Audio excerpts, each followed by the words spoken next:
Oke, saat untuk siang hari ini web seminar akan dimulai dari Bro Michel Rafael Hasugian yang akan memberikan konsep-konsepnya. Yang pertama, kami persilakan waktunya dan biar menarik, saya persilakan untuk para peserta bisa memberikan respon, interaksi baik emoticon boleh atau memberikan respon dalam bentuk pertanyaan atau komentar pendek di eh, komen. Silahkan di komen ya. Oke, kami silakan untuk pembicara pertama, Saudara Michel Rafael. Kita berikan aplaus yang meriah.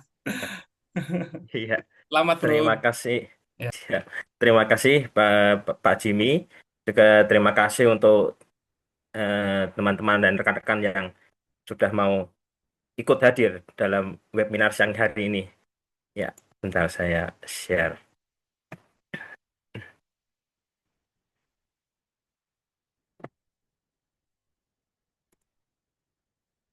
Ya,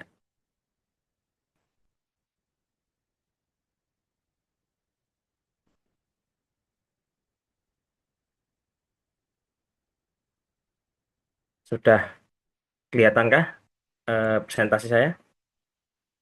sudah masuk. Oh ya, baik. Baik, kita mulai saja eh, seminar pada siang hari ini.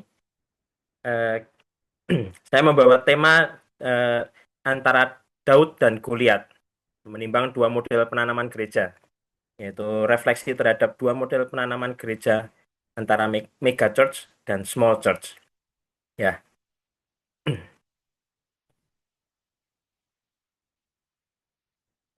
pertama-tama saya mau menyampaikan tujuan dari seminar ini dulu, tujuan dari pembahasan di sini saya ingin menyampaikan bahwa pembahasan kita siang hari ini bukanlah untuk mempertentangkan antara dua model penanaman gereja dan pertumbuhan gereja ini. Jadi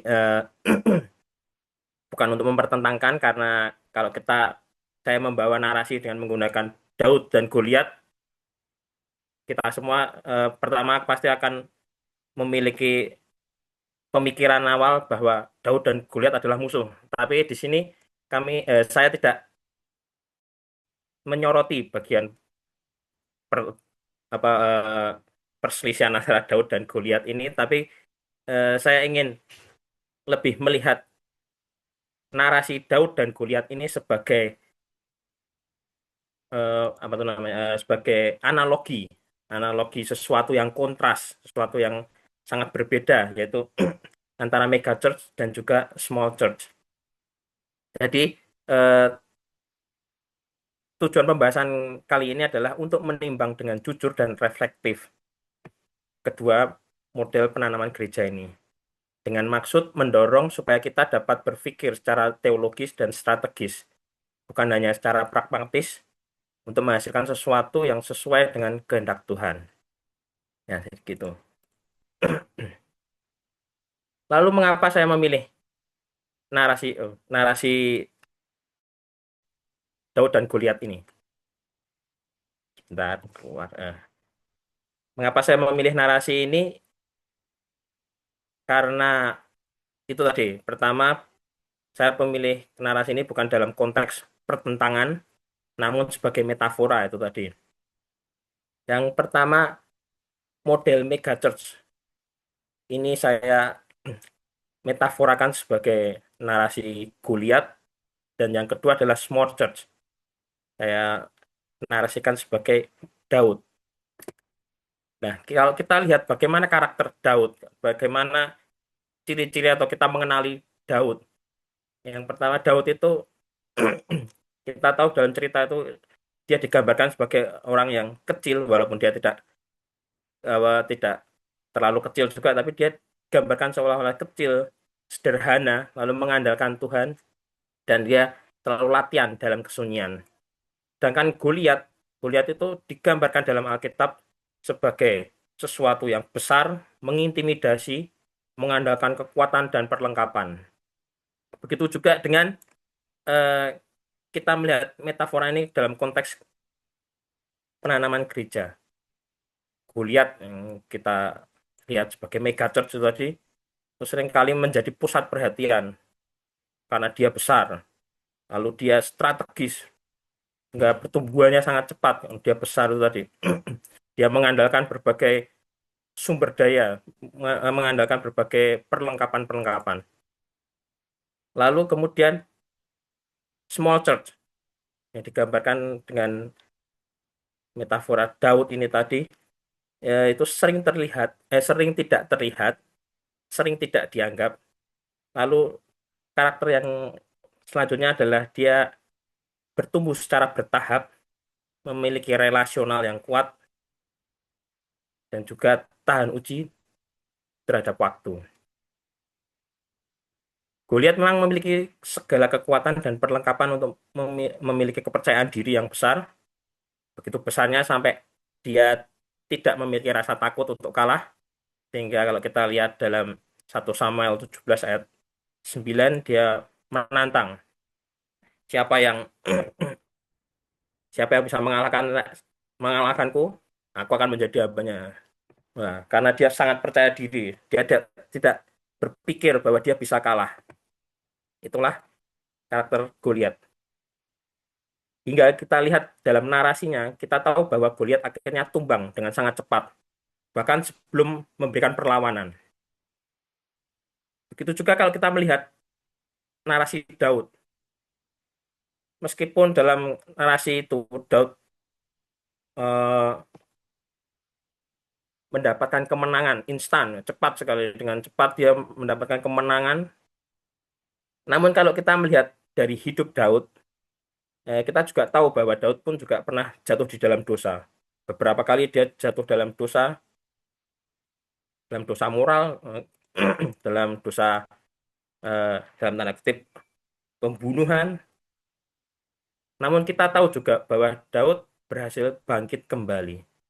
Sehingga dalam kisah para Rasul 13 ayat 22 dikatakan bahwa Allah berkata bahwa Daud adalah orang yang berkenan di hatinya. Jadi inilah cerminan narasi yang antara Daud dan Goliat terhadap dua model penanaman gereja, yaitu small church dan mega church.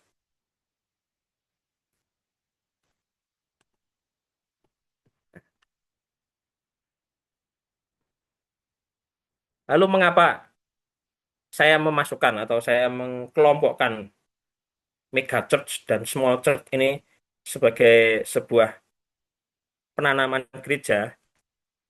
Nah, ini saya memiliki dasar pemikiran dari Peter Wagner. Jadi Peter Wagner dalam bukunya Church Planting for Greatest Harvest, yang menyebutkan bahwa dalam penanaman gereja ada istilah yang dinamakan sebagai rintangan 200 ini. Dia menyebutkan istilah ini, rintangan 200. Jadi ia menjelaskan bahwa patokan sebuah gereja ditanam untuk dapat menjadi sebuah gereja yang besar atau gereja yang kecil, itu adalah jika dalam kurun 1 tahun, sejak pertama kali gereja ini berdiri atau dewasa, dalam tanda kutip, gereja ini hanya memiliki jumlah jemaat dewasa sebanyak 200 jiwa, atau rata-rata sekitar 150 sampai 250 jiwa.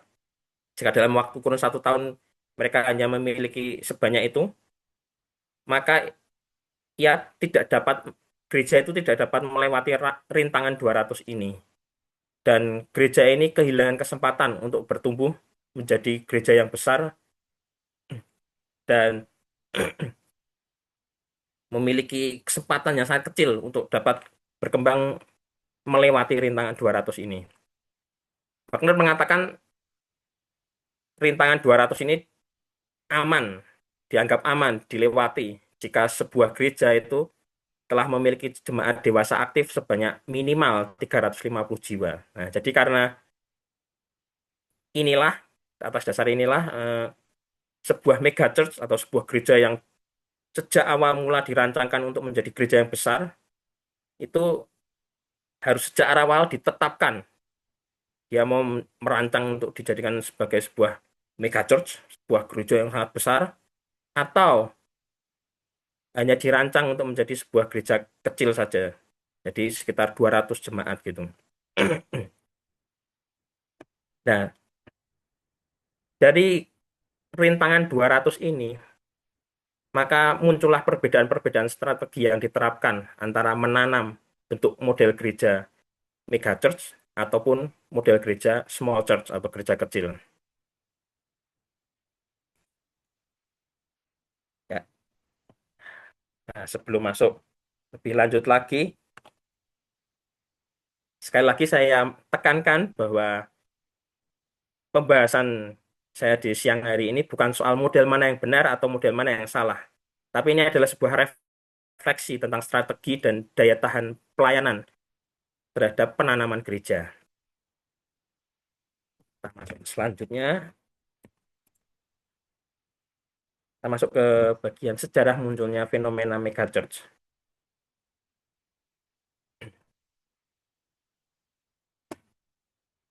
Megachurch pada umumnya dikenal oleh kita saat ini sebagai gereja dengan jumlah kehadiran yang besar sekali. Kalau rata-rata ditetapkan tuh orang-orang menyebutkan bahwa megachurch itu memiliki kehadiran rata-rata 2.000 jiwa di setiap pekannya. 2.000 jiwa dan lebih gitu. Namun sebagai sebuah fenomena, ternyata megachurch ini sudah diawali dengan sejak di abad ke-16. Jadi di awal abad ke-16 itu di Prancis tepatnya ada sebuah dekret yang bernama Edict of Nantes. Itu di akhir abad ke-15, hampir mau masuk ke abad ke-16.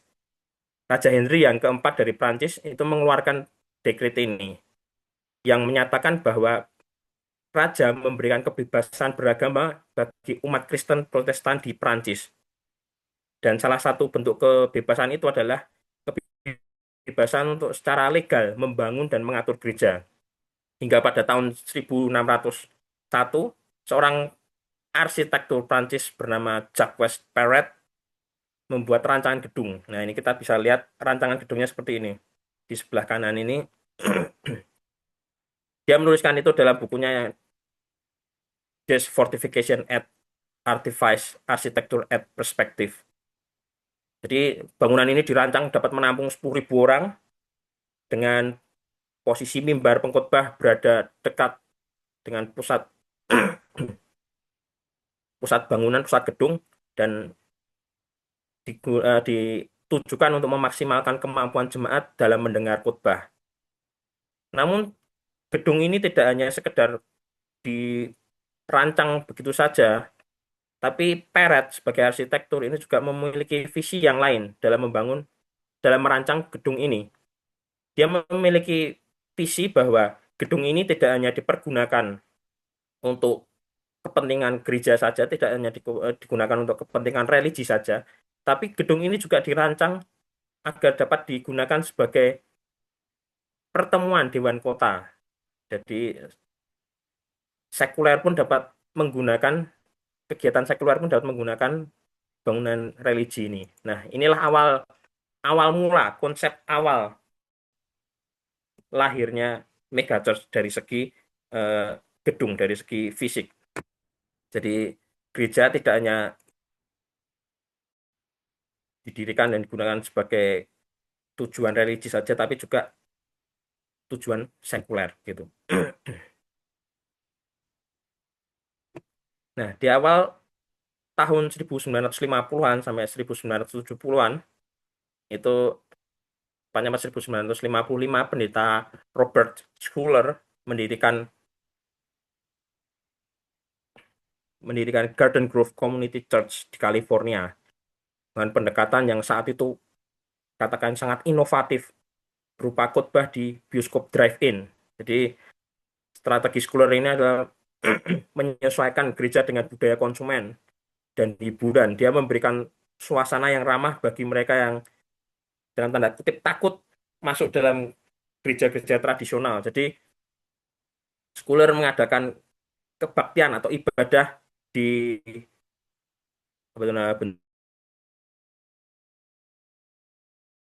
mereka itu ada biasanya parkir mobil-mobil lalu kemudian ada satu layar yang eh,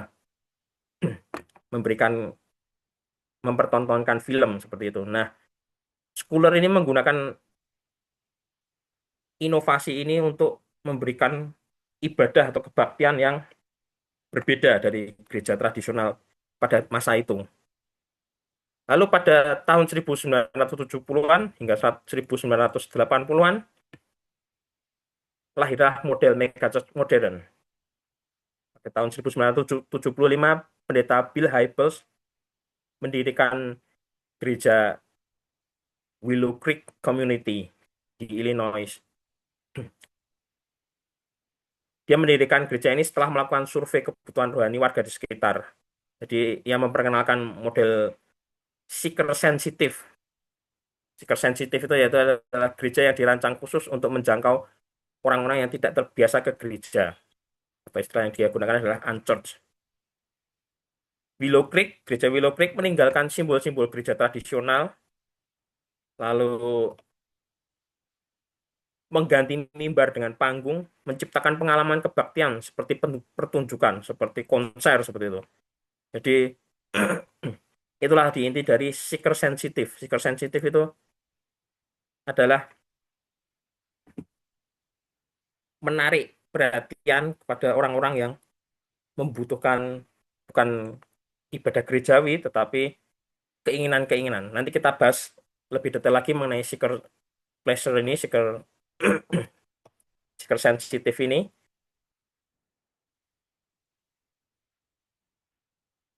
Lalu saya masuk kepada tahap yang ketiga di tahun 1990-an.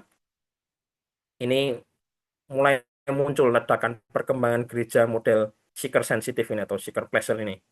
Jadi tahun 90, Willow Creek mencapai 15.200 jemaat per akhir pekan. Kehadirannya sebesar itu. Tahun 92, Willow Creek membentuk Willow Creek Association, yaitu sebuah jaringan non-denominasi untuk pelatihan dan konsultasi gereja, menandai pergeseran dari denominasi formal ke jaringan metodologis dan pemasaran. Lalu tahun 95, seorang teolog yang terkenal juga ini, Rick Warren, merilis buku The Purpose of Driven Church. Ini mengukuhkan filosofi bahwa Tuhan ingin gereja bertumbuh melalui strategi relevan bagi masyarakat modern. Jadi Rick Warren ini adalah tokoh yang paling berdampak dalam penyebaran model seeker sensitif ini. Nah, di Indonesia, dalam konteks Indonesia, kita juga kenal bahwa banyak terdapat mega church di Indonesia. Kita kenal beberapa mega church yang besar-besar, dan ini ada beberapa mega church yang masuk dalam data yang dikumpulkan oleh Hartford International Research. Jadi Hartford Institute ini adalah sebuah institusi dari Universitas Hartford di Connecticut, Amerika, yang telah meneliti dan telah mempelajari mengenai fenomena mega church ini. Sejak tahun 2000 hingga sekarang, mereka masih meneliti apa saja yang terjadi terhadap fenomena mega church ini, baik di Amerika maupun di seluruh dunia. Dan punggawanya atau pemimpin dari research ini adalah Scott Tuma dan juga Warren Bird. Jadi kedua orang ini, kalau kita cari artikel-artikel mereka, jurnal-jurnal mereka, kita bisa menemukan bahwa mereka sangat concern terhadap megachurch. Nah, Hartford Institute ini memiliki data berapa banyak jumlah megachurch yang ada di Amerika dan juga di dunia. Nah, berdasarkan data itu, kita bisa saya melihat bahwa di Indonesia ada 7, paling tidak 7 gereja megachurch yang masuk ke dalam data mereka. Walaupun data ini terakhir kali diperbarui tahun 2020, dan saat ini 2025 ada banyak perubahan, tapi paling tidak kita bisa melihat bahwa fenomena megachurch ini ada juga di Indonesia. Yang pertama, kita bisa melihat adanya Gereja Geraha Betani Nginden, Surabaya. Lalu Gereja Bethel Indonesia, Medan Plaza. Lalu yang ketiga ada Gereja Mawar Sharon, Surabaya. Lalu yang keempat, Gereja Reform Injili Indonesia. Lalu yang kelima, Gereja JKI Injil Kerajaan. Dan yang keenam, Gereja Battle Rock, Bali. Dan yang ketujuh adalah Jakarta Praise Community Church. Nah, itu yang tertulis atau yang ada dalam data riset yang dimiliki oleh Hartford Institute ini. Tapi kalau kita lihat kenyataannya, kita lihat faktanya saat ini, kita bisa melihat bahwa ada beberapa gereja yang mungkin bisa dikategorikan masuk ke dalam megachurch. Salah satunya mungkin NDC, kalau kita kenal, yaitu NDC sedang membangun gedung itu di Peak 2, kita kalau kita tahu ya. Itu sangat besar sekali itu. Belum jadi pembangunannya, belum selesai. Kalau pembangunannya itu selesai, wah itu menjadi megachurch yang sangat besar sekali. Lalu ada Gereja Misi Sejahtera. Gereja Misi Sejahtera ini sebenarnya adalah dalam tanda kutip lepas dari Gereja Mawar Saron ini tadi. Gereja Misi Sejahtera ini kalau kita ketahui dipimpin oleh pendeta Philip Manturva. Lalu Gereja Bethel Indonesia Keluarga Allah di Surakarta. Lalu yang kemudian selanjutnya Gereja Satu Jam Saja GSJS Pakuan Surabaya. Dan yang kelima kita bisa masukkan mungkin Gereja Suara Kebenaran Injil Rehoboth. Nah, ini beberapa mega church di Indonesia, setidaknya 7 diakui oleh Hartford Institute ini sebagai mega church, dan yang 5 ini kita bisa melihat keadaannya bahwa mereka juga memiliki indikasi-indikasi sebagai mega church. Nah, lalu apa saja ya indikasi karakter mega church menurut Hartford Institute? Lagi-lagi karena Hartford Institute ini sudah menjalankan research terhadap megachurch selama hampir 25 tahun ini. Jadi kita mau melihat karakter apa yang menurut megachurch mengindikasikan sebuah gereja sebagai megachurch. Yang pertama sebuah gereja diindikasi memiliki karakter megachurch adalah yang pertama adalah karakternya memiliki 2.000 atau lebih orang yang hadir dalam ibadah mingguan, termasuk orang dewasa dan juga anak-anak di semua lokasi. Lalu yang kedua, seorang pendeta senior yang karismatik dan memiliki otoritas. Dan yang ketiga, komunitas jemaat yang sangat aktif selama 7 hari dalam seminggu. Lalu beragam pelayanan sosial dan pelayanan penjangkauan yang luas. Lalu yang kelima, sistem kelompok kecil yang terstruktur, yang dibuat secara sengaja, atau bentuk-bentuk lain yang menumbuhkan keintiman dan akuntabilitas. Dan yang keenam adalah format ibadah yang inovatif dan seringkali bergaya kontemporer. Dan yang ketujuh adalah struktur organisasi yang kompleks dan terdiferensiasi. Nah,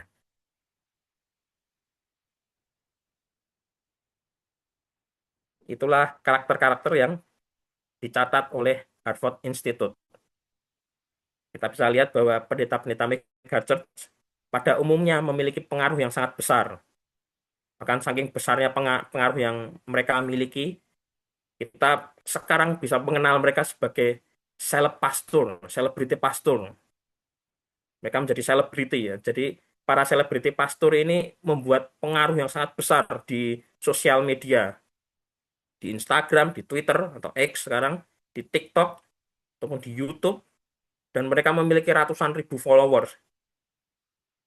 Bukan hanya melalui karisma pendeta saja, kan pemimpin atau pendeta-pendetanya saja yang memiliki karisma-karisma seperti itu, tapi peran karismatik ini juga terkadang dapat diambil oleh sebuah band atau grup musik rohani yang berada di bawah naungan megachurch. Jadi tidak hanya terbatas terhadap pemimpin yang karismatik, tapi juga ada grup musik rohani yang karismatik juga. Lalu selain catatan dari karakter megachurch yang diberikan oleh Hartford Institute, ada beberapa karakter lain yang mungkin bisa kita masukkan ke dalam karakter megachurch. Kita ketahui bahwa beberapa megachurch ini memiliki kesamaan-kesamaan yang sangat general. Salah satunya adalah gereja-gereja megachurch ini seringkali itu mereka adalah gereja-gereja dengan non-denominasi. Bahkan Harvard Institute lagi juga mencatat bahwa 40% dari total megachurch yang ada di dunia ini itu tercatat berada dalam non-denominasi. Kita bisa lihat seperti Hillsong, GPCC, NCC di Singapura itu juga mereka adalah gereja-gereja non-denominasi. Bahkan jika gereja-gereja megachurch ini memiliki denominasi atau mereka tercatat dalam sebuah denominasi, biasanya mereka tergabung dalam denominasi yang memberikan otoritas penuh kepada gereja lokal atau gereja-gereja megachurch ini. Jadi gereja-gereja megachurch ini tidak mengikatkan diri dengan erat pada sebuah denominasi. Sehingga kita bisa melihat bahwa mereka tidak terikat pada sebuah aturan denominasi dan dapat dengan bebas menentukan siapa yang memiliki otoritas, bagaimana keputusan diambil, dan bagaimana menentukan akuntabilitas dari para staf. Lalu kita juga melihat ciri-ciri general lainnya, walaupun tidak semua megachurch seperti ini, tapi ada dalam hal teologi. Kebanyakan gereja-gereja megachurch ini mengusung teologi kemakmuran. Gordon Melton dalam artikelnya yang berjudul ya ini teologi kemakmuran. Gordon Melton dalam artikelnya yang berjudul Toward the Typology of Megachurch mengatakan bahwa sampai titik tertentu asosiasi antara megachurch dengan Injil kemakmuran, teologi kemakmuran memang memiliki dasar yang kuat, fakta yang kuat. Sejumlah pendeta terkenal dari megachurch terbesar adalah pendukung dari teologi ini. Dan tema kemakmuran mewarnai buku-buku serta acara-acara televisi. Kalau kita juga melihat bahwa potongan-potongan TikTok, potongan-potongan di Instagram, itu sangat banyak eh, pendeta-pendeta megachurch yang mengusung teologi kemakmuran ini. Dan teologi kemakmuran ini selaras dengan semangat kewirausahaan yang ditemukan pada para pendeta yang berani membangun gereja dari nol di tempat-tempat yang belum dikenal dengan mimpi yang sangat besar. Jadi ajaran ini bisa menjaga semangat mereka selama bertahun-tahun dalam menumbuhkan gereja-gereja ini menjadi sebuah gereja megachurch. Ajaran ini, teologi kemakmuran ini juga sejalan dengan para jemaat awam yang sedang berjuang naik dalam karir bisnis mereka, di mana kesadaran akan kemakmuran menopang semangat mereka saat menapaki jalan menuju kesuksesan. Lalu karakter yang terakhir adalah seeker pleasure atau seeker sensitive. Ya, walaupun laki-laki tidak semua megachurch identik dengan karakter ini, namun banyak juga megachurch di zaman sekarang khususnya yang menjalankan gereja dengan dasar seeker pleasure ini tadi.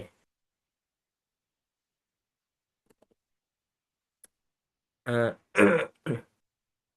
Lalu apa itu seeker pleasure? Di sini saya mau menjelaskan bahwa seeker pleasure itu, model seeker pleasure itu adalah model yang dikerjakan oleh sebuah gereja, yang digerakkan oleh gereja, itu berdasarkan kepada seluruh pengajaran dan operasional gereja itu disesuaikan sedemikian rupa agar produk dalam tanda kutip yang ditawarkan oleh gereja itu sesuai dengan preferensi pasar konsumen, yaitu jemaat. Jadi gereja itu memoles produk rohanian, lagu-lagu rohani, produk ibadah berupa berupa apa namanya berupa musik-musik yang enak, berupa mimbar-mimbar yang megah seperti panggung konser, lalu lighting dan sound system yang sangat mahal. Nah, begitulah mereka memoles produk-produk itu untuk ditawarkan pada pasar konsumen. Dalam hal ini mereka menganggap jemaat sebagai pasar konsumen. Inilah model seeker pleasure itu. Jadi kebanyakan megachurch mereka memiliki tidak hanya tempat ibadah saja, tapi di dalam gereja mereka, mereka menyediakan daycare anak, coffee shop, kadang tempat olahraga, ballroom, ballroom yang besar yang bisa disewakan oleh orang umum, lalu merchandise, mereka juga menjual merchandise, dan juga ibadah yang ditata dengan baik. Itu tadi dengan panggung yang mewah, dengan musik yang kontemporer, band-band yang ikonik untuk menarik para pencari atau seeker ini tadi. Sehingga membuat para seeker ini atau jemaat ini, mereka ingin terus kembali datang ke gereja. Jadi pada intinya mega church itu dengan model seeker pleasure ini berorientasi kepada manusia. Lalu kita lihat apa kelebihan dari mega church. Kelebihan dari mega church daya jangkau yang sangat luas dan cepat, program-program profesional dan sistematis dengan manajemen yang sangat baik, potensi mobilisasi besar untuk misi, lalu sumber daya yang besar. Kemudian tantangan mega church. Kita melihat tantangan mega church ini, dia rentan pada figur sentris. Dia juga rentan pada penyalahgunaan kekuasaan.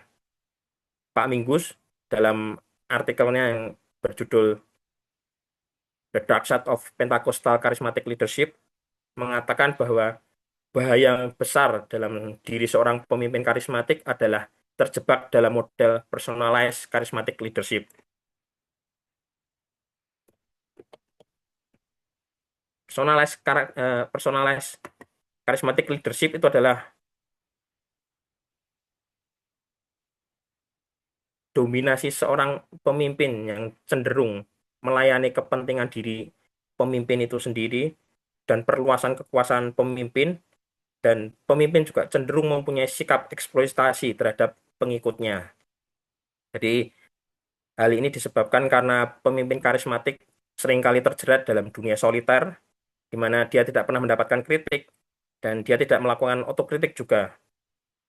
Kemudian dia juga tidak membuka diri terhadap perbaikan diri. Lalu tantangan yang ketiga adalah jika terjadi skandal dari pemimpin, maka terjadi krisis total pada gereja. Kemudian selanjutnya tidak ada regenerasi pemimpin, atau setidaknya sangat susah untuk melakukan regenerasi pemimpin karena mereka terlalu sentralisasi. Kepemimpinan mereka terlalu sentralisasi. Lalu kemudian rentan terhadap fragmentasi atau perpecahan komunitas internal. Biaya operasional tinggi, dan yang terakhir adalah terlalu terobsesi terhadap jumlah atau angka. Lalu kemudian kepada small church. Tim Keller dalam artikelnya Leadership and Church Size Dynamics menuliskan karakter-karakter dari sebuah small church. Yang pertama adalah setiap anggota memiliki hubungan tatap muka dengan semua anggota lainnya, termasuk dengan pendeta.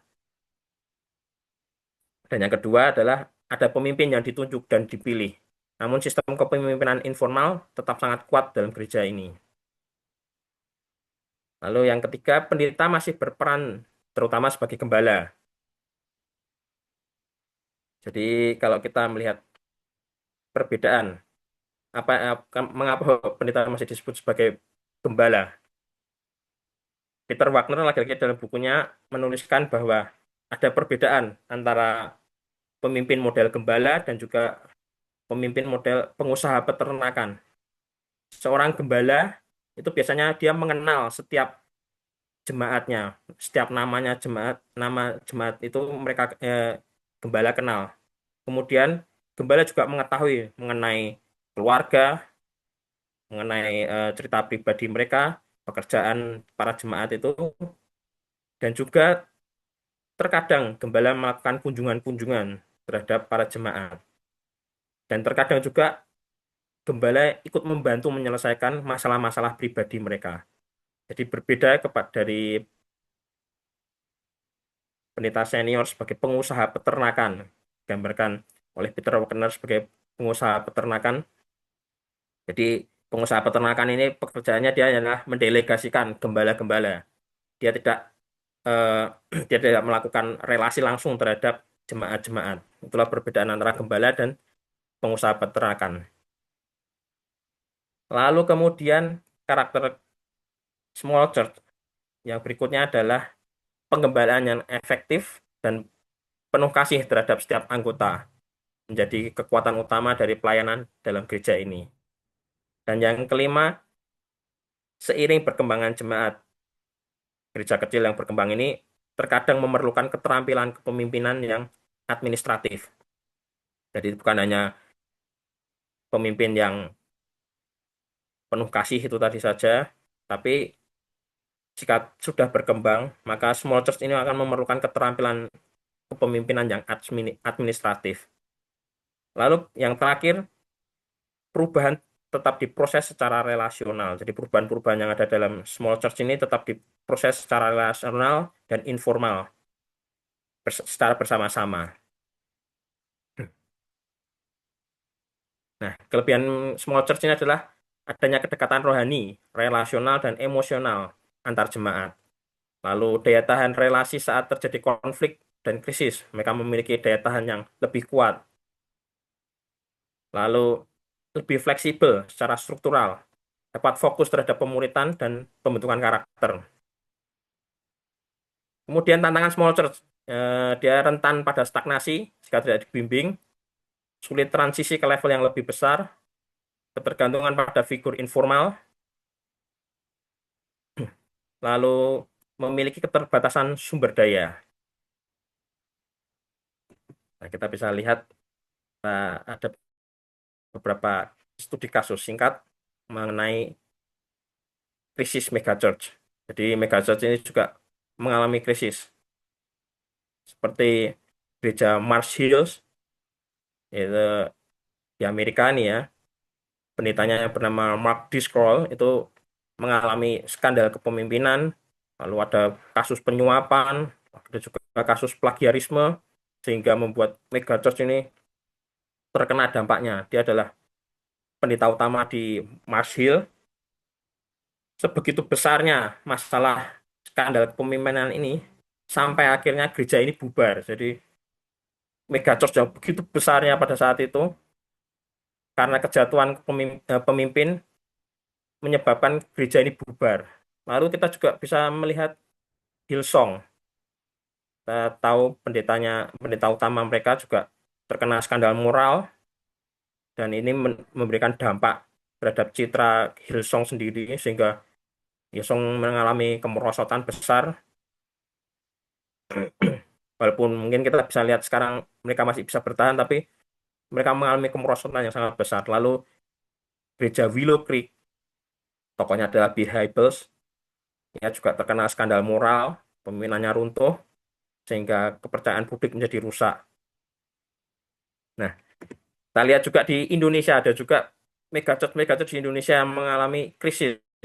Seperti kita ketahui di Geraha Betani Nginden, itu ada skandal penggelapan dana, ada perebutan kekuasaan, sampai heboh masuk ke dalam berita nasional itu.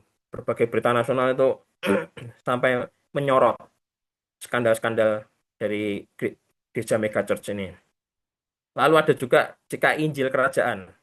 Walaupun ini masih kontroversi, ada yang berkata A, ada yang berkata B, namun di kalangan masyarakat ada kontroversi terhadap pengajaran non-biblikal. Kita bisa ketahui pada saat di akhir-akhir hidupnya, Pendeta Petrus Agung Purnomo, nah itu bisa dilihat itu juga tersorot oleh berita nasional setelah tidak adanya Pendeta Petrus Agung Purnomo itu lagi, terjadi perebutan kekuasaan juga menyebabkan perpecahan di gereja ini.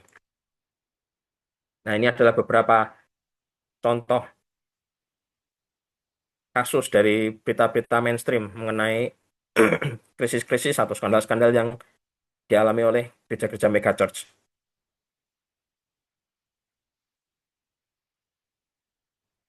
Lalu kita melihat studi kasus pada gereja-gereja kecil yang bertahan. Jadi jika kita telusuri Dan kita cari tahu seberapa banyak gereja-gereja kecil yang terus bertumbuh dan yang telah melayani jemaat selama lebih dari 50 tahun. Pasti kita ketemukan banyak sekali, sangat banyak sekali bahkan gereja-gereja yang seperti GKI, GKJ, atau GKJ TU, atau Gereja Isa Al-Masih juga GIA. Mereka gereja-gereja yang tergolong dalam gereja kecil, namun mereka bisa bertahan puluhan tahun, melewati berbagai macam krisis, krisis kepemimpinan, pergantian kepemimpinan, krisis, mungkin ada konflik-konflik antar jemaat, namun berpuluh-puluh tahun mereka tetap dapat berdiri dengan tegak dan melayani jemaat.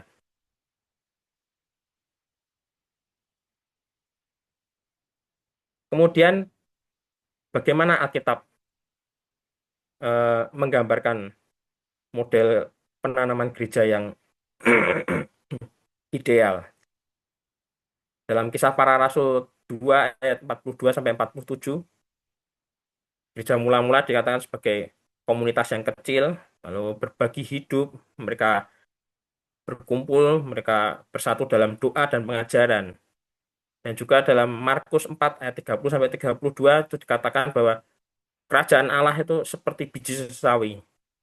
Dia kecil, namun jika dia ditanam dengan baik, dia akan berkembang dan lebih besar dari sayur-sayur yang lainnya.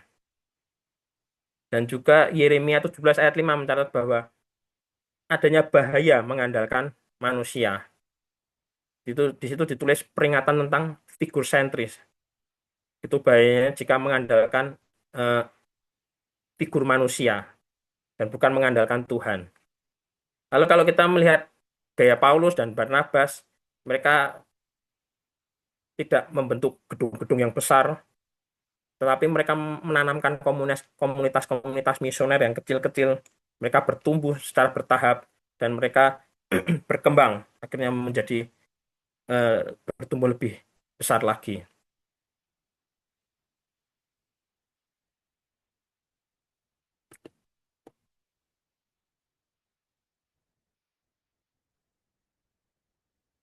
Kemudian kita akan masuk kepada pembahasan menilik ketahanan gereja dari perspektif DNA gereja.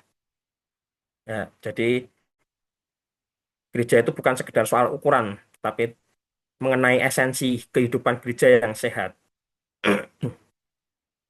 Konsep DNA ini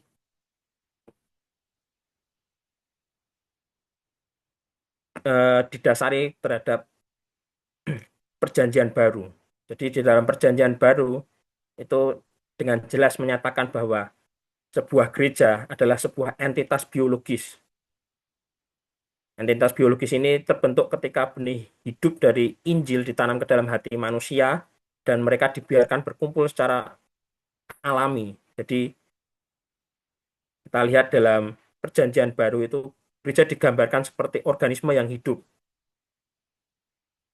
Gereja digambarkan sebagai keseluruhan tubuh manusia dan Yesus sebagai kepalanya. Dan kalau kita melihat semua organisme yang hidup, semua entitas biologis itu pasti memiliki yang namanya adalah DNA atau genetik. Jadi begitu juga dengan seluruh jemaat yang berada di dalam sebuah gereja.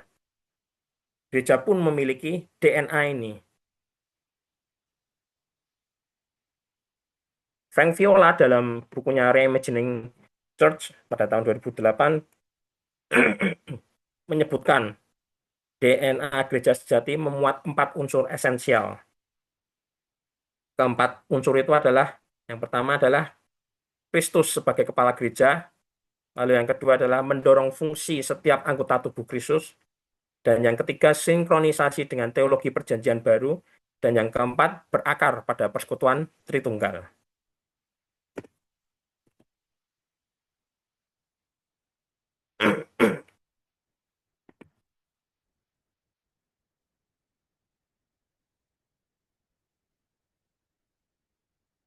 Nah, dan beberapa orang itu seringkali menjustifikasi berbagai praktik gereja yang tidak alkitabiah ini dengan berpendapat bahwa gereja itu berbeda di setiap budaya dan gereja itu harus menyesuaikan diri dengan dunia tempat ia berada. Mereka menganggap bahwa Tuhan saat ini telah menyetujui kepemimpinan hierarkis, pola ibadah yang bersifat pertunjukan, lalu model kepemimpinan tunggal, lalu konsep pergi ke gereja seperti pergi ke bioskop dan berbagai praktek lainnya. Jadi banyak orang yang menjustifikasi kontekstual teologi ini sebagai dasar untuk dapat melakukan berbagai macam hal-hal yang tidak alkitabiah.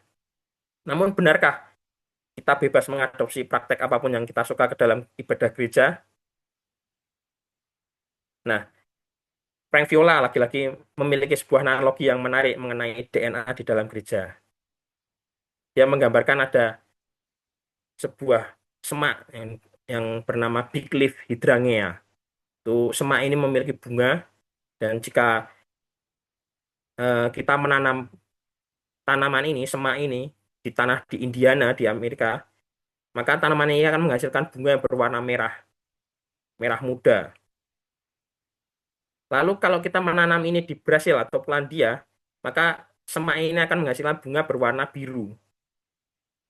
Dan yang lebih menarik lagi jika kita menanam benih bunga yang sama ini di tanah yang lain, maka semak ini akan memiliki bunga berwarna ungu.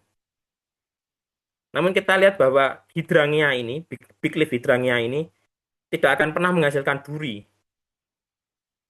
Tanaman ini juga tidak akan pernah berbuah jeruk, berbuah apel, atau buah-buah yang lainnya. Dan ia tidak akan pernah tumbuh tinggi seperti pohon pinus, karena dia ada dalam golongan semak-semak.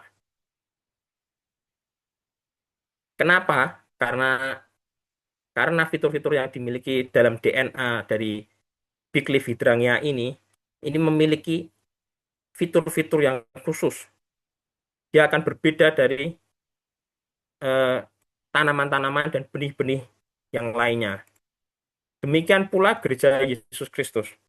Ketika ditanam dengan benar dan dibiarkan tumbuh tanpa kontrol manusia dan campur tangan kelembagaan, maka akan menampilkan ciri-ciri tertentu sesuai dengan DNA-nya. Seperti Big Leaf Hydrangea ini, gereja mungkin akan terlihat berbeda dari satu budaya ke budaya yang lain. Tetapi ia akan memiliki ekspresi dasar yang sama dimanapun ia dibiarkan bertumbuh secara alami. Sebaliknya, ketika manusia memperkenalkan sistem kita yang telah jatuh dalam dosa ke dalam organisme hidup ini, maka gereja akan kehilangan ciri-ciri organisnya yang menampilkan bentuk yang asing, yang bertentangan dengan DNA-nya. Jadi, pertumbuhan organik gereja bisa disimpangkan dan DNA-nya bisa dilanggar. Lalu apa implikasinya terhadap ketahanan gereja? Gereja yang kecil, yang setia pada DNA ini, meskipun tanpa gedung besar ataupun tanpa panggung yang hebat, itu dapat memiliki daya tahan dan daya reproduksi yang tinggi. Lalu kepada megachurch pun, jika ia menanamkan DNA yang sehat ini sesuai dengan DNA Kristus, maka ia juga bisa bertahan, tapi akan cenderung sulit mempertahankan keseimbangan tiga unsur DNA ini jika terlalu berfokus pada pertumbuhan kuantitatif. Nah, kita masuk ke dalam penutup di akhir pembahasan kita siang ini. Lalu jalan Daud atau jalan Goliat. Jadi yang saya tekankan adalah jangan melihat sebuah pohon hanya dari ukurannya saja. Lihatlah akar dan buah seperti yang dikatakan dalam Matius 7 ayat 16 sampai 20. Tuhan dapat bekerja melalui berbagai bentuk gereja besar maupun kecil. Asal pondasinya atau akarnya adalah ketaatan kepada Tuhan. Daud memang bukan menang karena dia kecil, tapi karena imannya dan kesiapannya terhadap menghadapi tantangan. Goliat tumbang bukan karena ukurannya, tapi karena dasarnya rapuh. Percayaan pada kekuatan manusia dan struktur luar. Itulah yang membuat Goliat tumbang.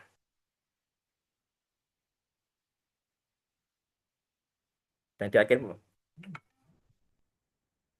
di akhir pembahasan ini, maka saya akan mempertanyakan apakah gereja yang kita tanam itu dibangun dalam kebergantungan kepada Tuhan atau pada strategi manusia. Yang besar belum tentu kuat dan yang kecil belum tentu lemah. Yang menang adalah setia kepada rancangan Tuhan. Ya, terima kasih. Itu pembahasan dari saya. Saya serahkan kepada Pak Jimmy. Iya, terima kasih Bro Michelle atas pemaparan materinya yang sudah secara lengkap tadi disampaikan oleh Bro Michelle ini ya. Sekali lagi kami sampaikan bahwa acara ini didukung oleh STT Abdiel, Ungaran Semarang dengan program pendidikan misiologi dan juga merupakan program untuk obsesi atau obrolan seputar misi. Nah, baiklah, selanjutnya pemateri kedua kita oleh Bapak Dr. Minggus Minarto Pranoto, Master Teologia. Pemapar hari ini yang selanjutnya ini adalah praktisi dan pelayan gereja sebagai selaku gembala jemaat dari Gereja Isa Al-Masih Kudus. Kami persilahkan Bapak Dr. Minggus Minarto Pranoto untuk menyampaikan pemaparan kami. Silahkan Pak. Berikan tepuk tangan yang meriah buat Bapak ya. Ya, terima kasih. Saya tidak mempersiapkan materi, tapi saya akan merespon saja ya. Merespon. Jadi respon saya yang pertama adalah church planting itu model yang awal atau model yang klasik itu sebenarnya ujungnya adalah konversi, yaitu pertobatan. Jadi membawa orang kepada Kristus. Dan itu di Perjanjian Baru kita bisa melihat contohnya dari rasul-rasul dan gereja-gereja yang tumbuh di Asia kecil dan juga tentu gereja-gereja yang tumbuh di Barat juga. Tapi kita bertanya sekarang, apakah church planting dalam konteks sekarang ini masih berlandaskan kepada ujungnya conversion, yaitu terutama membawa orang kepada Kristus atau sebagai pengumpulan massa. Mengapa disebut sebagai pengumpulan massa? Karena ada banyak dari gereja mega church yang masuk ke kota-kota kecil. Misalnya di Kudus ini GMS juga masuk. Ya. Padahal sudah begitu banyak gereja di Kudus ini, ada sekitar 55 gereja, tetapi tetap masuk. Dan yang terjadi adalah orang-orang yang berpindah dari satu gereja ke gereja yang lain. Jadi sebuah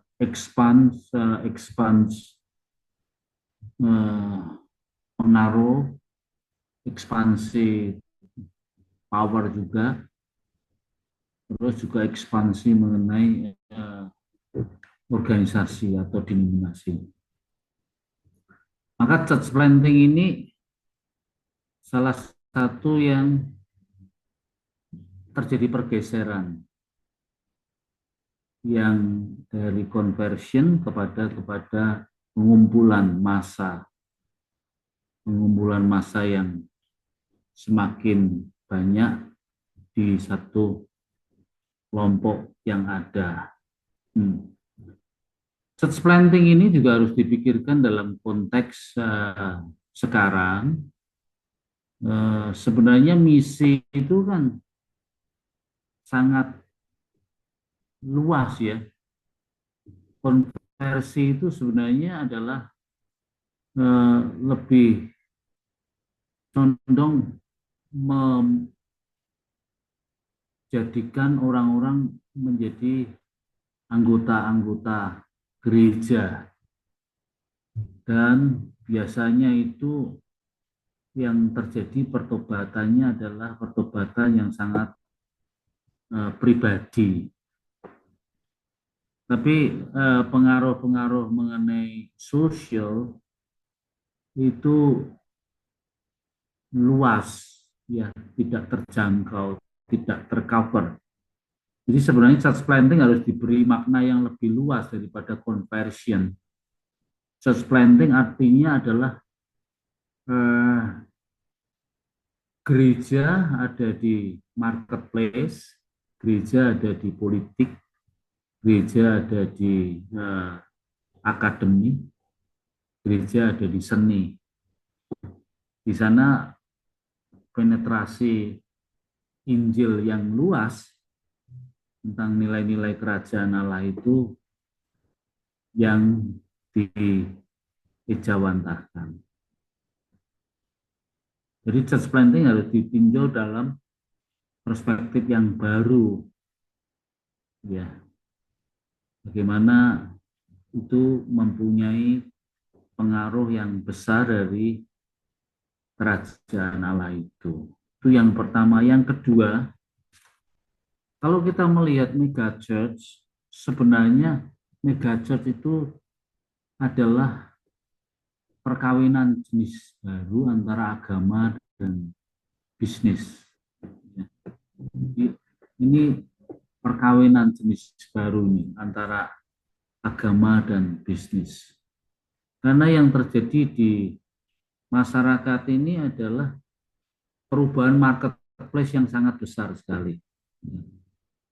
Ada dinamika tentang pasar yang besar, tentang masyarakat yang karena imbas sekulerisme, imbas globalisme, menciptakan mengenai suatu kondisi yang mereka membutuhkan pelampiasan-pelampiasan secara emosi, secara perasaan. Nah, ini marketplace-nya ini dalam konteks gereja kota yang besar sebenarnya. Tapi di konteks kota-kota kecil yang sosialnya masih kuat, nah, biasanya megachurch tidak akan berkembang. Megachurch hanya berkembang di kota-kota yang besar saja, yang rapuh secara sosial. Dan ini perkembangan dari megachurch ini karena perkawinan antara bisnis sama agama dengan menggunakan media yang ada. Jadi megachurch ini adalah sebagai paradigma yang baru yang memahami bahwa gereja ini dikawinkan dengan bisnis, kemudian menggunakan media sebagai bagian integralnya untuk mengisi dan menjawab kebutuhan-kebutuhan marketplace, ya. Maka muncullah brand-brand yang baru. Misalnya gereja 1 jam saja, sekarang kan diganti itu namanya. Gereja 1,5 jam saja, ya. Diganti itu namanya. Itu mereka menciptakan brand yang baru. GBCC, NDC itu yang gaul sekali. Menciptakan brand-brand yang baru. Dan memang kulturnya di Jakarta. Kulturnya seperti itu. Budayanya adalah budaya dia menciptakan startup yang baru di dalam agama yang dikawinkan dengan bisnis. Dan yang terjadi nanti eklesiologinya modelnya seperti cair. Bisa enggak gereja-gereja kecil menggunakan misalnya peranan media, kemudian membaca kulturnya di kota masing-masing? Sebenarnya bisa, ya, sebenarnya bisa, tetapi tidak diharapkan untuk menjadi bermetamorfose menjadi sebuah mega church, tetapi dia eh, akan memberikan satu kesegaran-kesegaran liturgi yang baru, ekspresi-ekspresi yang baru. Tentu di dalam konteks kekuatan-kekuatan pengajaran itu ada, ya. Jadi fenomena mega church itu menurut Profesor Lim Kim Yang itu seperti meteor yang jatuh ke bumi. Ketika jatuh terlihat terang sekali, tapi lama-lama dia akan menjadi sinarnya itu gelap sampai kemudian padam dan jatuh di bumi. Nah, itu fenomena megachurch yang tanpa disadari dalam proses waktu akan hilang sendiri, akan pudar sendiri. Fenomena ini, meteor yang jatuh ke bumi ini, walaupun meteornya itu yang sangat bersinar, sangat kencang sekali, tapi temptation, godaan-godaan di megachurch itu selalu begitu besar, ya. Problemnya adalah nanti seperti good governance, pemerintahan yang baik, mengatur mengenai transparansi, egalitarian, mengenai keadilan, mengenai accountability, itu menjadi sesuatu yang kemudian dipertanyakan. Nah, sekarang bagaimana memahami church parenting dengan cara yang lebih baru yang perlu ditawarkan dalam konteks sekarang ini, ya. Jangan lupa loh, ya, gereja-gereja besar itu basernya banyak sekali. Yang menjadi baser itu adalah jemaatnya sendiri. Kompas hari ini memunculkan sebuah berita bahwa di Indonesia ini ada industri baser yang luar biasa. Jadi kita bisa pesan suatu berita, dari yang berita hoax sampai berita yang mengagungkan seorang tokoh, berita yang menjelekkan tentang tokoh-tokoh tertentu, itu kita bisa pesan buzzer. Buzzer itu akan mengeluarkan terus untuk membuat satu topik nanti menjadi sorotan begitu banyak. Sama seperti misalnya ijazahnya Jokowi itu, ini buasannya begitu banyak sekali. Ijazah Jokowi mengenai identik atau autentik itu buasannya itu ribuan itu. Dan orang membayar pasar-pasar itu. Nah, gereja-gereja megachurch itu sekarang menggunakan teknologi buzzer ini. Jadi buzzer itu sebenarnya kekuatan media.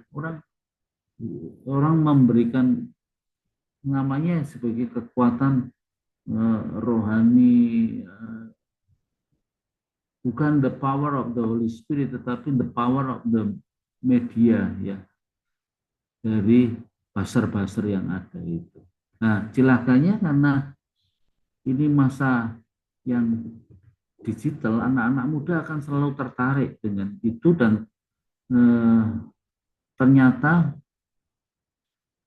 banyak yang terpengaruh. Perpindahan dari anak-anak muda ke gereja-gereja dari yang tradisional, yang konservatif, ke gereja-gereja yang besar itu banyak sekali. Banyak sekali, termasuk saya mendengar anak-anak muda di gereja-gereja seperti Reform Injili juga banyak sekali yang pindah ke corak-corak seperti ini. Nah, sekarang yang paling penting adalah begini loh. Bagaimana kita punya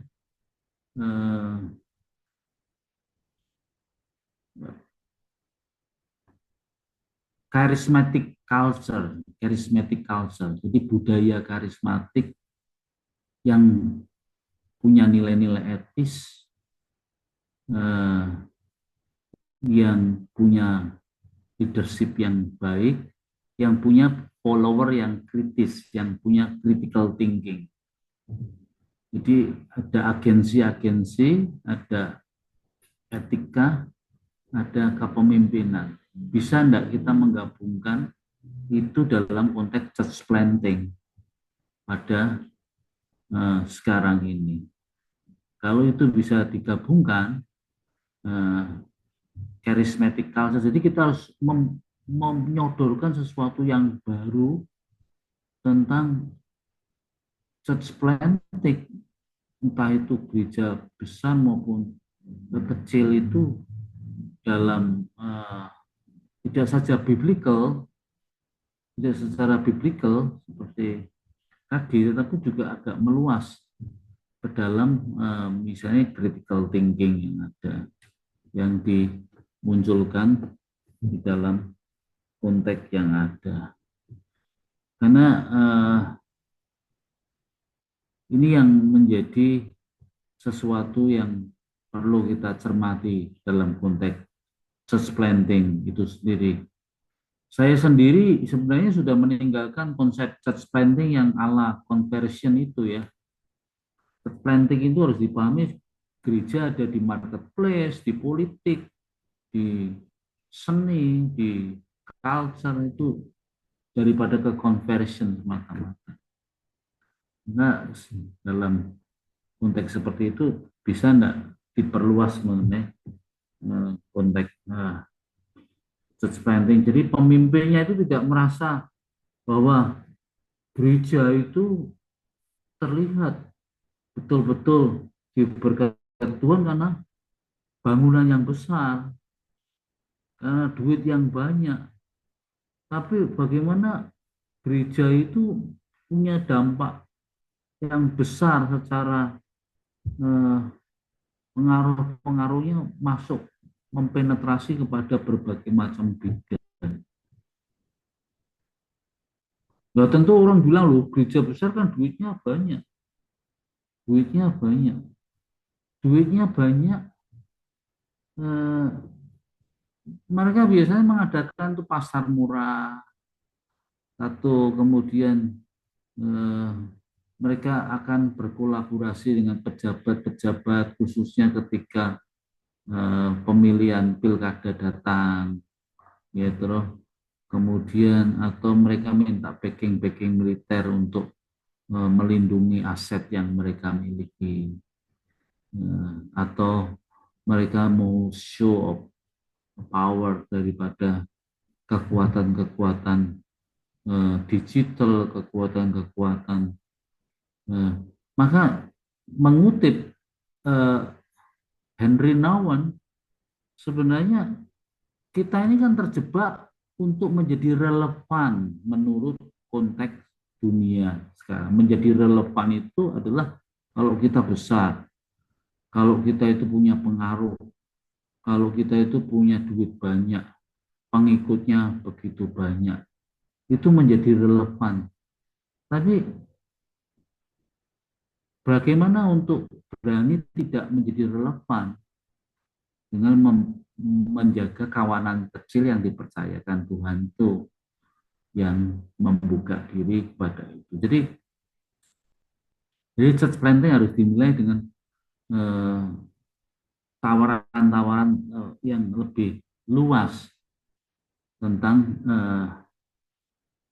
bagaimana memahami eklesiologi dalam konteks yang sekarang ini di tengah-tengah tuntutan untuk menjadi relevan. Tuntutan menjadi relevan itu kalau kita bisa punya sesuatu yang besar, sesuatu yang bisa dijagokan, keuangannya begitu banyak. Tapi apakah itu berita Injil yang sejati, yang murni di dalam konteks menjadi pengikut Kristus? Nah, ini kelihatannya terlalu idealis ya pandangan ini ya. terlalu idealis, tetapi sebenarnya ini critical thinking. Orang berpikir secara kritis.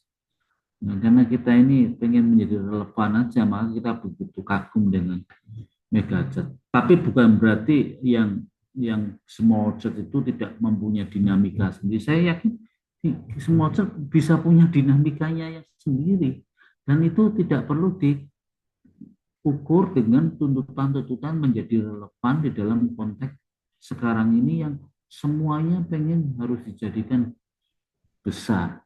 Jadi sebenarnya gereja yang kecil harus menemukan identitasnya sendiri, panggilannya sendiri, callingnya sendiri tentang apa yang harus bisa dia pahami, bahwa church planting itu bukan hanya conversion.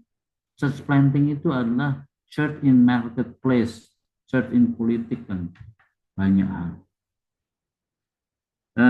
Oleh karena itu, kalau ini sebuah gagasan mengenai sebuah tesis, maka kita harus perlu menyajikan paradigma yang baru untuk church planting tanpa terjebak ke model lama yang conversion, tanpa terjebak dalam pengumpulan massa supaya disebut relevan bagi konteks sekarang. Oke, itu tanggapan saya dalam seminar ini. Thank you.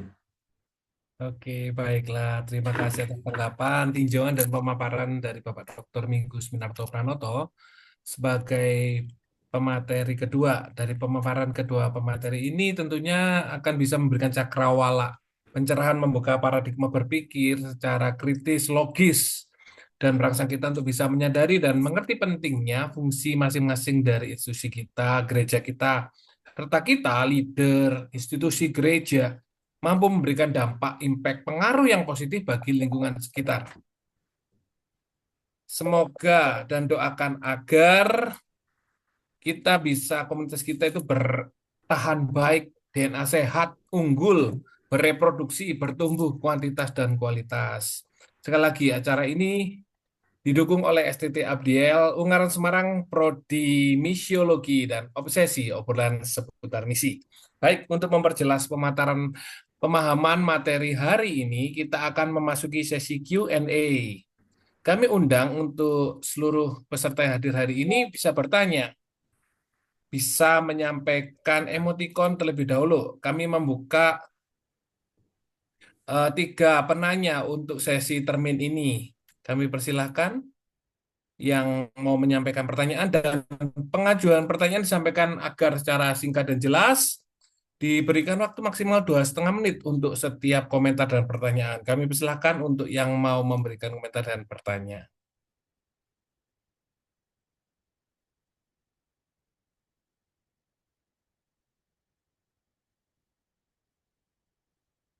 Bisa sedikit, Pak.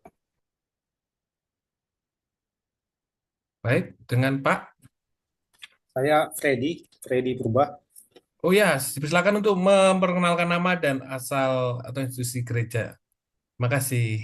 Saya mahasiswa Abdiel Pasca Sarjana dari Gereja Protestan dari Sumatera Utara. Terima kasih kepada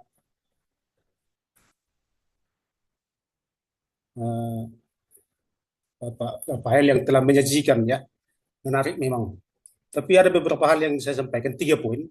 Pertama, metafora tadi antara Goliat dan Daud kepada gereja kecil dan gereja besar. Saya kurang sepakat memakai kata metafora Goliat dan Daud. Karena dari sumbernya, kedua model yang penulis kaji tadi kan sumbernya Allah. Kekuatan, sementara kan Goliat tidak. Daud, iya. Nah, tentu kan jika ingin kita membuat metafora kan ya, maunya ada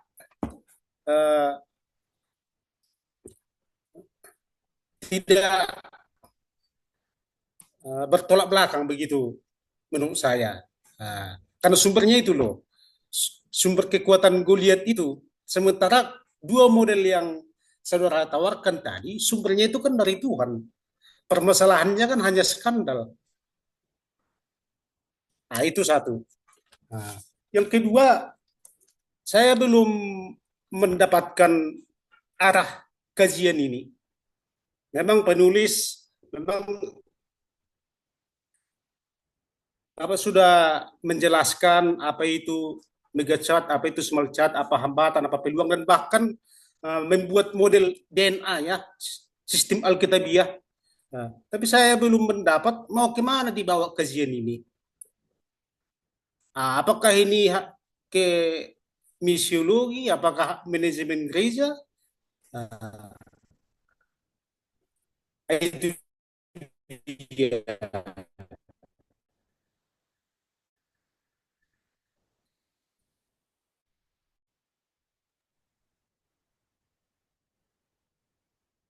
Ya, Putus-putus Pak Freddy.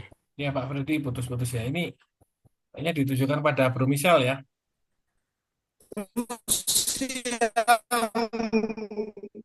Selanjutnya ini, Bapak tadi sudah melihat realita gereja masa kini.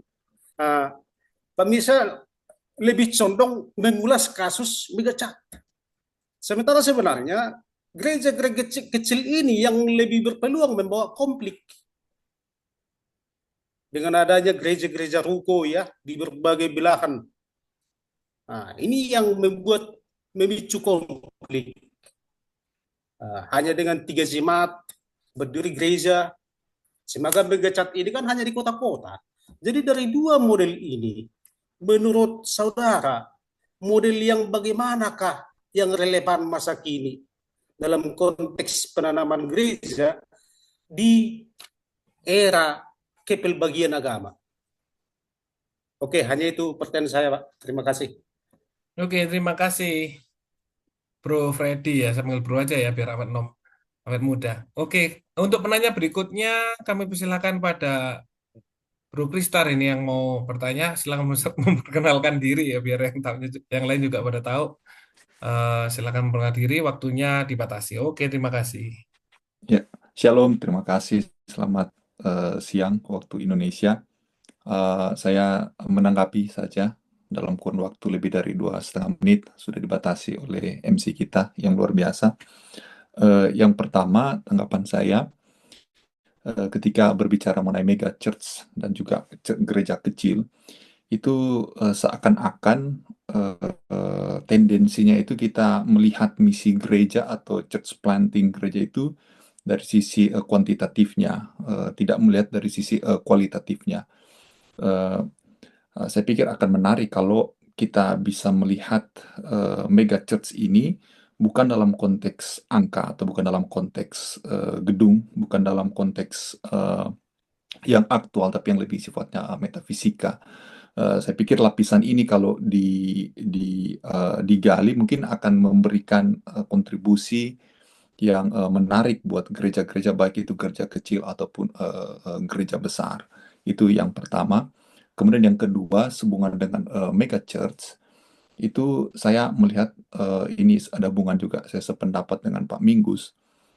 Kalau dalam teori sosial ya, di Prancis itu ada namanya Society of Spectacle. Itu artinya realitas sosial yang hanya mempertontonkan kemewahan. Tadi Pak Misal juga sudah sempat menyinggung itu. Sehingga gereja itu dia mempertontonkan hal-hal yang sifatnya kemewahan. Kalau tadi Pak Misal bahasanya prosperity theology dan juga seek pleasure. Sehingga yang dilihat itu bukan sesuatu yang nyata.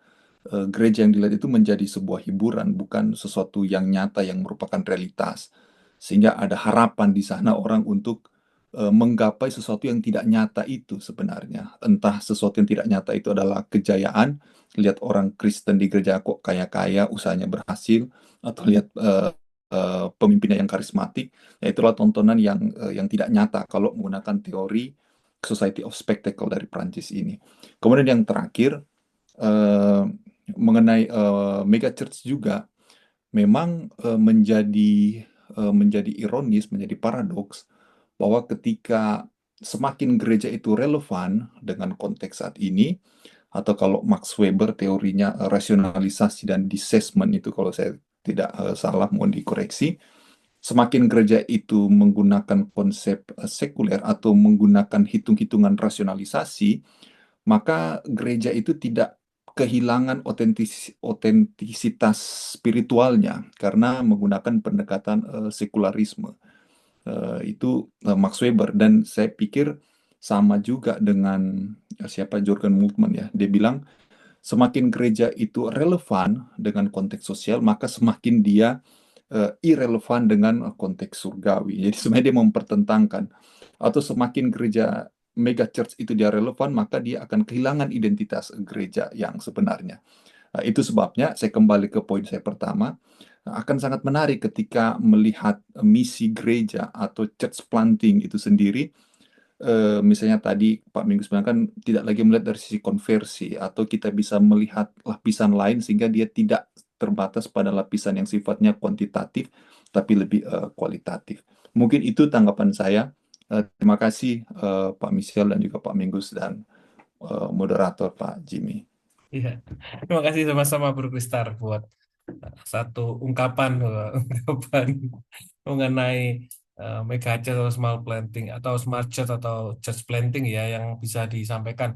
Kami persilakan kepada pemateri pertama, Bro Misal, nanti tambahan atau mungkin atau ada masukan dari Pak Minggus, kami persilakan juga. Silakan dulu Bro Misal untuk memberikan tanggapannya.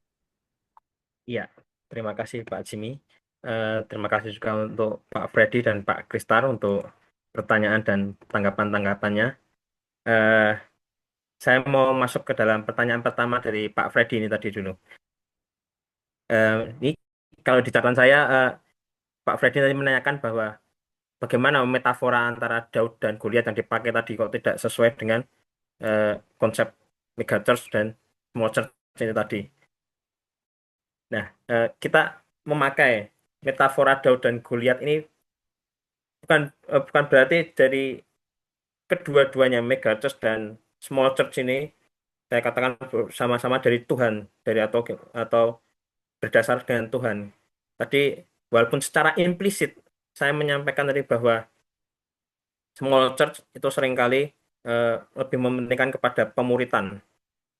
Dia lebih dapat melakukan pemuritan, dan perbedaannya dengan mega church ini tadi, mereka cenderung dan seringkali menerapkan manajemen manusia, atau seperti yang tadi dikatakan oleh Pak Krista tadi, dengan pemikiran-pemikiran rasional semakin relevan dengan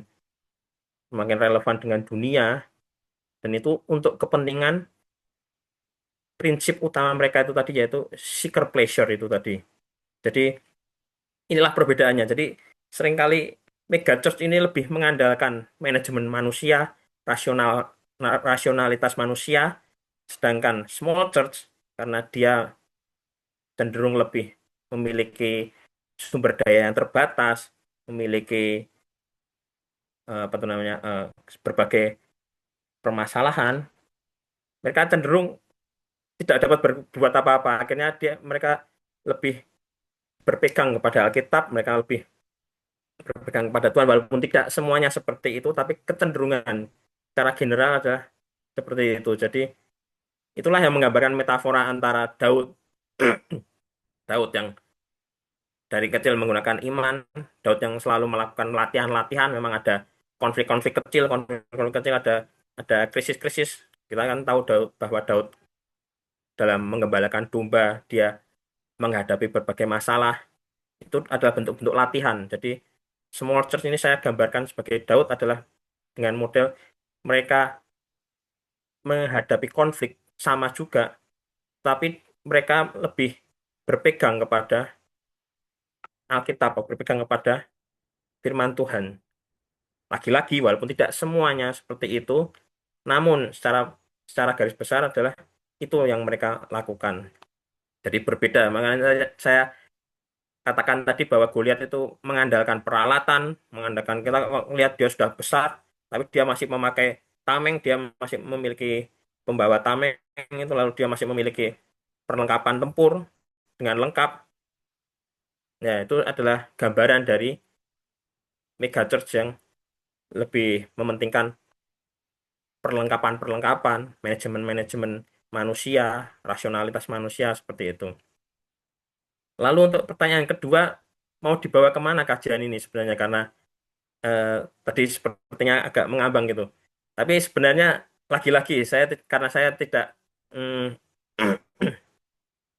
memang saya sengaja untuk tidak eh, memberikan sesuatu statement yang paten, oh, harus begini, begini. Tapi saya mau mengajak kajian ini mau mengajak bahwa kita merefleksikan. Jadi seperti tadi pemikiran dari Pak Minggus yang disampaikan oleh Pak Minggus yang disampaikan oleh Pak Kristar, kita bisa lihat bahwa muncul refleksi-refleksi, muncul pemikiran-pemikiran bahwa oh ternyata harus eh, ada usaha-usaha dari mega church ataupun usaha-usaha dari small church untuk dapat semakin mendekati kepada keinginan Tuhan atau keinginan Kristus. Tapi juga dari sisi small church harus ada usaha-usaha untuk mendekati hal-hal yang baik atau relevan dengan keinginan-keinginan jemaat atau begitu. Jadi bisa dari segi estetik itu tadi atau dari segi manajemen, walaupun dengan catatan seperti yang Pak Kristar tadi katakan bahwa semakin kita rasional, semakin rasionalitas itu digunakan, semakin relevan gereja terhadap dunia, maka akan semakin menjauh dari inti gereja yang asli.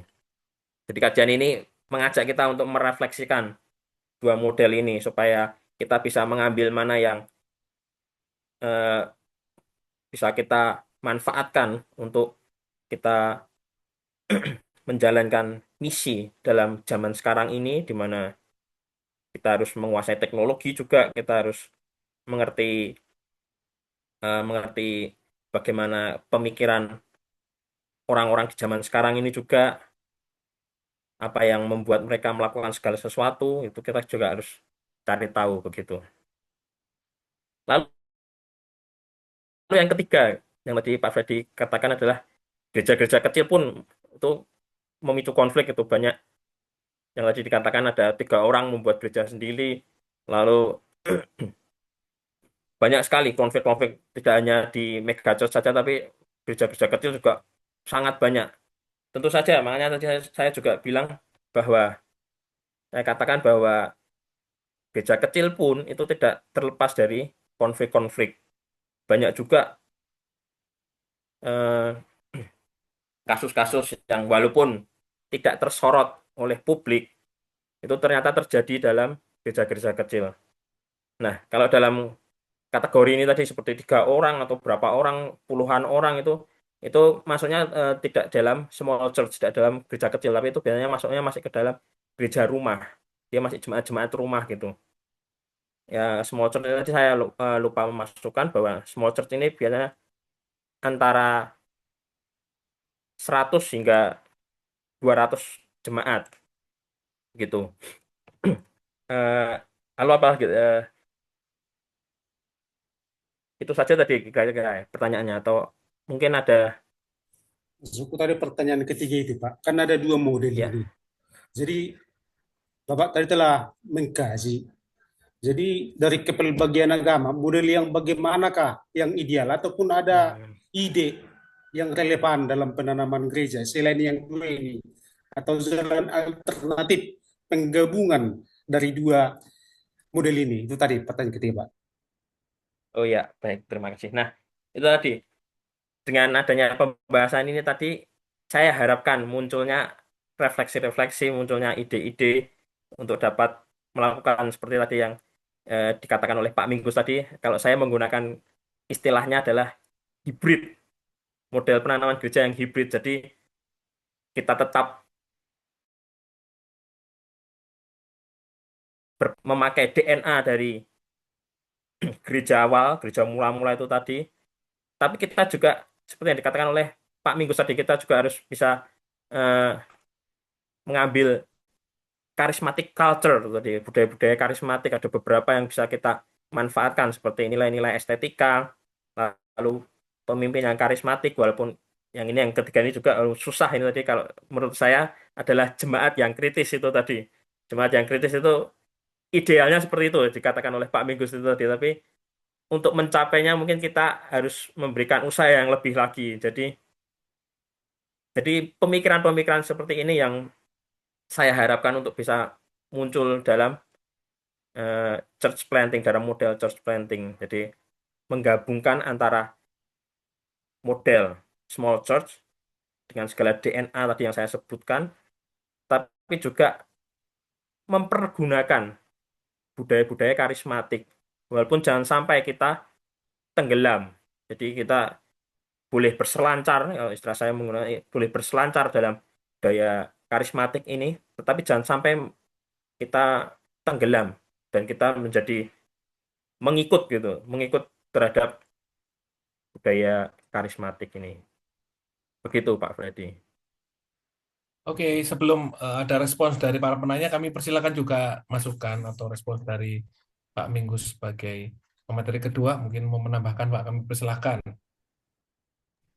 Nah, saya cuma mau bertanya aja secara kritis ya, apakah eh, marketing agama yang di mega church itu telah berjalan begitu jauh dari DNA yang ada. Ini kalau di Indonesia itu misalnya, apakah ini kita gereja-gereja besar ini sudah terlalu berjalan begitu jauh dari esensi Injil yang ada ini. Nah ini kan berarti kan kita harus mempunyai kriteria tentang apa yang harus dimunculkan.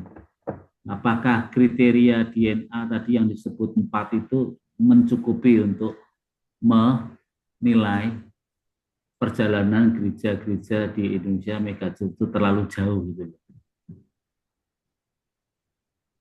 Itu pertanyaan saya.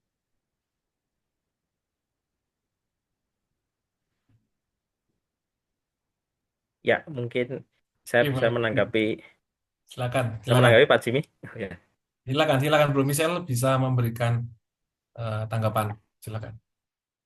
Iya, eh, keempat DNA itu tadi saya rasa bisa untuk kita pakai sebagai tolak ukur bahwa sebuah gereja itu sudah terlalu jauh atau tidak, walaupun dalam DNA yang 4 itu yang disebutkan saya sebutkan tadi itu eh, masih terlalu gamblang, tidak terlalu detail, tapi dari dasar dari 4 DNA itu tadi kita bisa mengukur.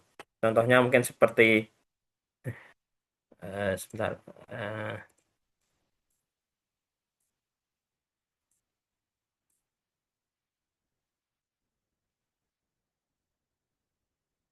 Nah, ya, contohnya seperti ini. Eh, yang pertama tadi DNA yang pertama adalah Kristus sebagai kepala gereja. Nah, kita mungkin bisa mengukur bagaimana kepemimpinan. Mungkin saya share mungkin.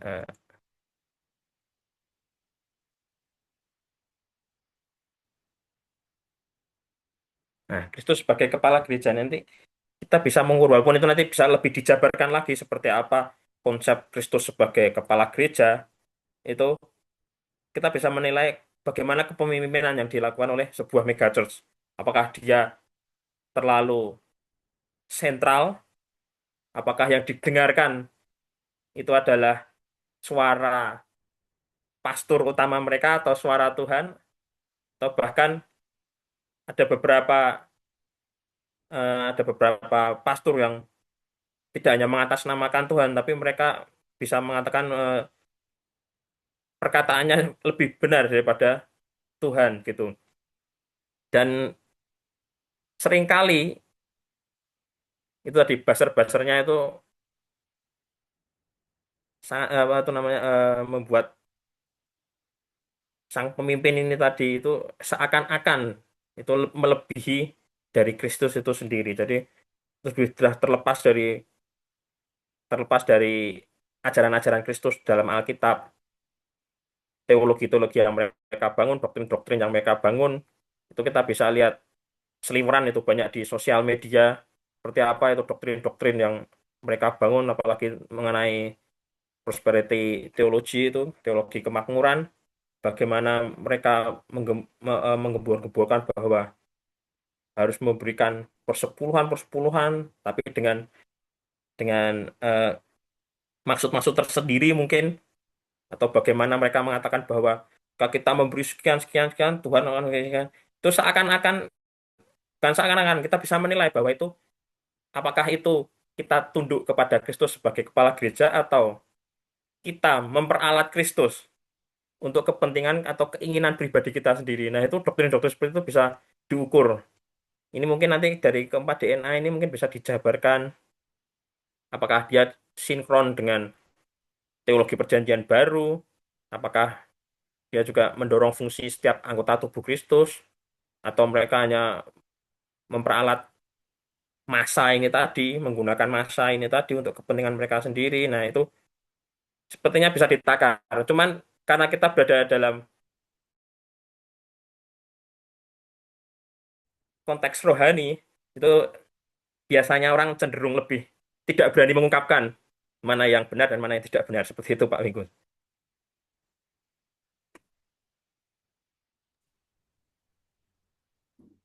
Baik, dari pemaparan Pak Minggus beserta Bro Michel hari ini kita mendapatkan banyak masukan nih. Kami membuka termin kedua untuk penanya.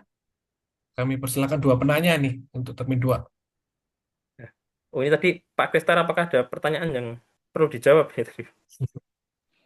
Ya, tadi hanya tanggapan saja saya, Pak Misal. Oh, Ya. tanggapan. Oh, ya, terima kasih. Ada penanya dulu dari para peserta hari ini? Oke, kalau belum ada, kami persilakan dari Bro Michel dulu. Ini untuk kami persilakan memberikan closing statement-nya terhadap event kita, acara kita hari ini. Silakan. Oh, ada closing statement juga. Oh. Ya, saya mengucapkan terima kasih untuk ini baru nih ya. Saya mengucapkan terima kasih kepada Bapak-bapak atau Bapak Ibu dan saudara-saudara sekalian yang eh, turut hadir dalam webinar pada siang hari ini, walaupun jamnya sangat siang sekali ini, jam makan siang tadi. Saya juga berterima kasih kepada Pak Minggus sudah memberikan tambahan-tambahan dan masukan-masukan yang sangat baik kepada kami semua. Saya juga mengucapkan terima kasih untuk MC yang luar biasa ya, Pak Jimmy. Saya berterima kasih. Ini mungkin tadi eh, saya minta maaf kalau sudah menyampaikan materi ini, saya masih sangat tidak menguasai materinya karena saya mengejar untuk menyelesaikan materi ini tadi. Gitu. Oke, closing statement terkait materi silakan. Ya, kalau terkait materi, eh, saya mengajak untuk kita dalam melayani Tuhan, khususnya dalam pertumbuhan gereja, kalau kita berada dalam sebuah gereja dan kita mengupayakan sebuah pertumbuhan gereja, saya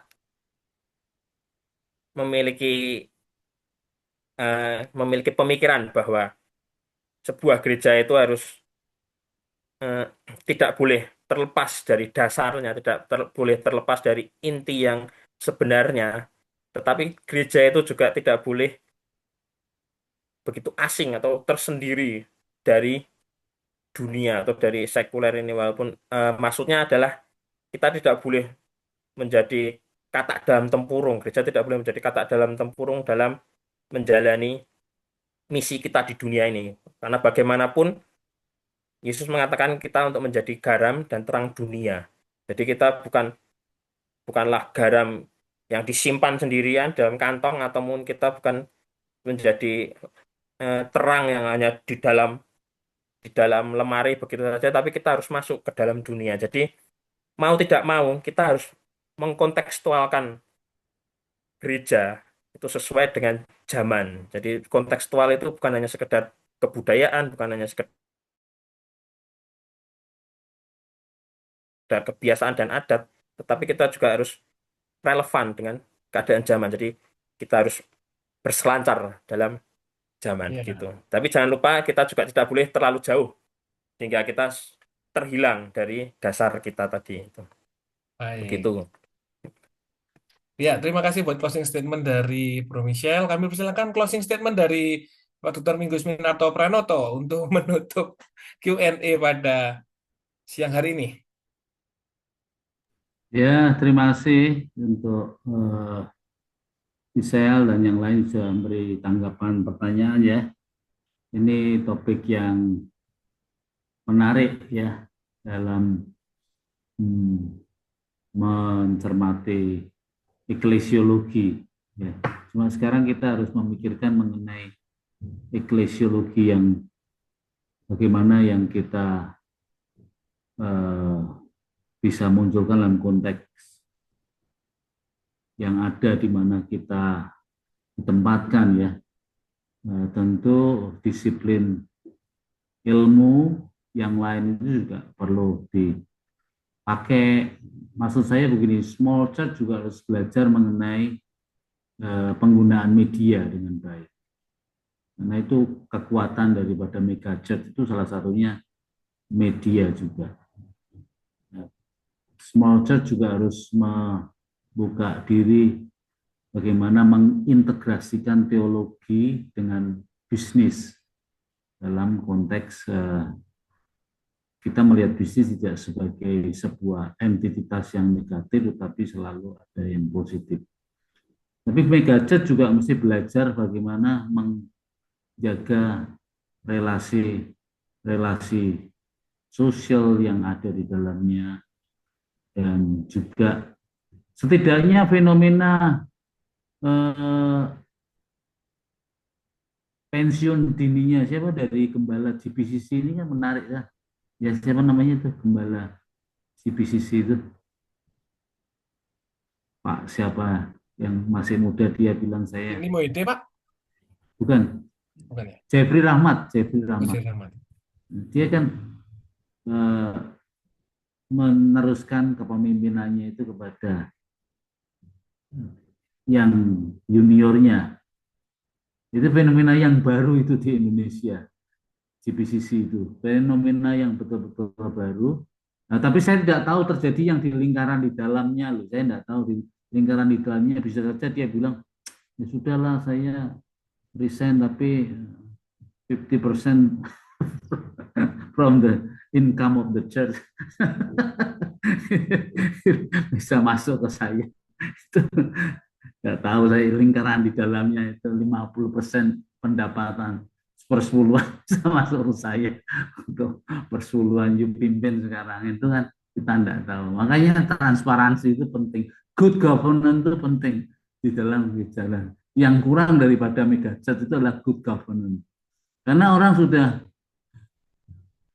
tersilaukan dengan banyaknya income yang masuk, dan itu terkait dengan power dan terkait dengan luxury, kemewahan-kemewahannya. The temptation-nya kan selalu seperti itu.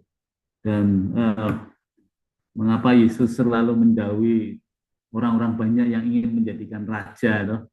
Tapi kalau pemimpin karismatik pengen dijadikan raja, pengen didudukkan di tempatnya sentral. Kalau Yesus kan menjauhi orang-orang yang mau menjadikan raja. Yesus meminta murid-muridnya untuk naik perahu ke tengah.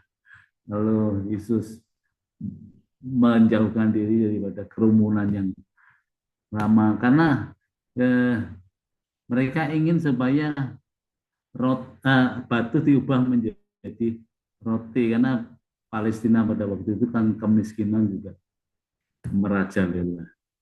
Dan itu gereja-gereja yang besar itu kebanyakan adalah jemaatnya sakit. Jadi ada sebuah patologi sosial juga. Di gereja-gereja megachurch itu patologi sosialnya luar biasa. Sebenarnya problem psikisnya itu luar biasa sekali. Dan itu jadi ketemu, tutup sama itu ketemu jadinya. Jadi mengapa gereja bisa besar bukan karena hebatnya pendeta, tetapi karena sakitnya jemaat yang mencari. Misalnya di gerejanya Petrus Pariaji kalau perjamuan kudus itu orang pada rebutan tentang roti dan anggur itu dijadikan rebutan begitu. Jadi yang sakit siapa? Yang sakit jemaatnya. Jadi gereja yang besar itu yang banyak sakit, yang patologi sosial itu jemaatnya. Dan sebenarnya itu tidak terjadi di small church. Jadi gereja besar patologi sosialnya lebih dominan daripada itu saja tanggapan saya. Ya, setuju atau tidak itu sebuah fenomena.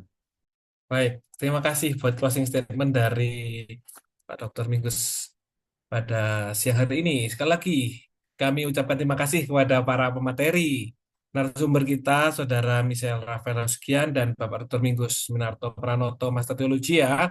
Kami ucapkan terima kasih juga kepada STT Abdiel Ungaran Semarang dengan Prodi Misiologi serta para mahasiswa STT Abdiel Ungaran Semarang serta para peserta lain yang sudah hadir memeriahkan acara ini serta setia mengikuti web seminar ini. Puji Gusti Isa Almasih, rangkaian acara web seminar antara Daud dan Goliat menimbang dua model penanaman gereja kali ini telah selesai. Semoga apa yang disampaikan oleh para pemateri hari ini bisa bermanfaat sebagai pengetahuan, sebagai kesadaran bagi kita dalam memaksimalkan peran kita, pelayanan kita di lembaga institusi gereja kita masing-masing. Untuk menutup presentasi hari ini,